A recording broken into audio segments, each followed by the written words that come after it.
tudo bem? Na nossa aula de história de hoje, nós vamos aprender coisas magníficas. Acompanhe aí. Primeiro, nós vamos aprender sobre a cidade e a sua memória. Quando a gente fala de cidade, a gente lembra de um lugar. E quando a gente fala de memória, a gente lembra das coisas que a gente tem gravados na nossa cabeça. E é justamente isso que nós vamos trabalhar. Nós vamos trabalhar hoje como que foi o surgimento da capital do nosso país, Brasília. Brasília foi inaugurada por Juscelino Kubitschek. Ele era um médico e um político muito conhecido. Brasília foi construída pelos candangos. Mas afinal, o que são candangos? Candangos eram trabalhadores imigrantes que saíam de lugares para ir trabalhar em Brasília. Então, os trabalhadores que participaram da construção de Brasília se chamavam candangos. E eles, quando terminou a construção, foram homenageados colocando estátuas pela capital. Galera, quando a gente fala de cidade e memória, automaticamente a gente pensa em lugares e histórias que aconteceram nesses lugares. E é justamente isso que nós vamos trabalhar. Mas primeiro, eu quero que vocês parem e pensem um pouquinho. Porque geralmente as pessoas acham que apenas quem tem memória são as pessoas adultas, que já passaram por muitas coisas, que já têm uma certa idade, certo? Porque já participaram de muitos acontecimentos. Mas isso não é verdade, porque todos nós, a partir do momento que vamos em algum lugar e vivenciamos alguma coisa, nós criamos uma memória e uma história perante isso. Por exemplo, quando a gente vê uma imagem de um parque de diversão.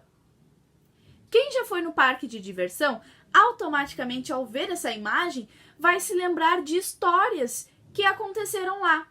Que caiu, que machucou o joelho, ou que adorou brincar em algum dos brinquedos do parque de diversão, ou que teve medo de algum brinquedo. E aí remete várias histórias, várias memórias. Então, essa história aí de que só pessoas mais velhas têm memórias e histórias é mito. Todo mundo tem memórias e todo mundo tem histórias para contar, ok? Então eu quero que vocês pensem em um lugar que vocês foram. Pode ser em outro estado, pode ser aqui na nossa região, algum parque, alguma praça, algum lugar que vocês foram e que vocês têm uma memória de alguma história, alguma coisa que aconteceu. Anota no seu caderno que na nossa live nós vamos conversar um pouquinho sobre isso, ok? Galera, como a inauguração de Brasília e a sua criação, a sua construção foi um fato histórico, nós temos testemunhas. O que são testemunhas? São pessoas que viveram naquela época e que registraram a sua memória, certo? Por exemplo, ali no nosso livro nós temos a memória de uma pessoa onde ela conta coisas que ela se lembra que aconteceram. Lembrando também que nós trabalhamos fontes históricas materiais e fontes históricas imateriais. O que são fontes históricas materiais? São fontes históricas que a gente pode ver, tocar, visitar. São lugares, são histórias que estão vivas ali, né? Que a gente pode ter perto e ver, tocar, certo? Mas lembrando, como aquele exemplo do museu que eu sempre uso nas nossas aulas.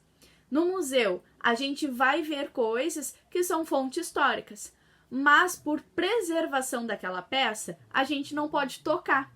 Mas mesmo assim não deixa de ser uma fonte histórica material, porque a gente está vendo o objeto ali, existe o objeto.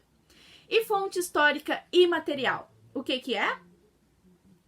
Isso mesmo, são as fontes históricas que a gente não tem como ver, como tocar. São aquelas fontes históricas que são músicas, danças, histórias que as avós contam, certo? Não esqueçam, então, a diferença da fonte histórica material e da fonte histórica imaterial. Galerinha, para concluir a nossa aula de hoje, nós vamos fazer um mapa mental. Mas vocês lembram o que é um mapa mental? O mapa mental é aquela folha que a gente pega, escreve o título principal no centro da folha e vai puxando flechinhas daquele título com palavras que dão significado, que lembram o que a gente trabalhou. Um exemplo de mapa mental é esse aqui que vocês vão ver, aonde tem o título da nossa aula, né? A cidade e a memória, e eu puxo essas flechinhas, olha aí, com o nome do Juscelino, com os candangos, porque são palavras que me lembram o que a gente trabalhou, ok? Então, vocês vão construir aí o mapa mental de vocês. Abusem na criatividade, nas cores. Quanto mais colorido, mais chama atenção e a nossa memória ajuda a guardar, ok? Até a nossa live. Beijinhos!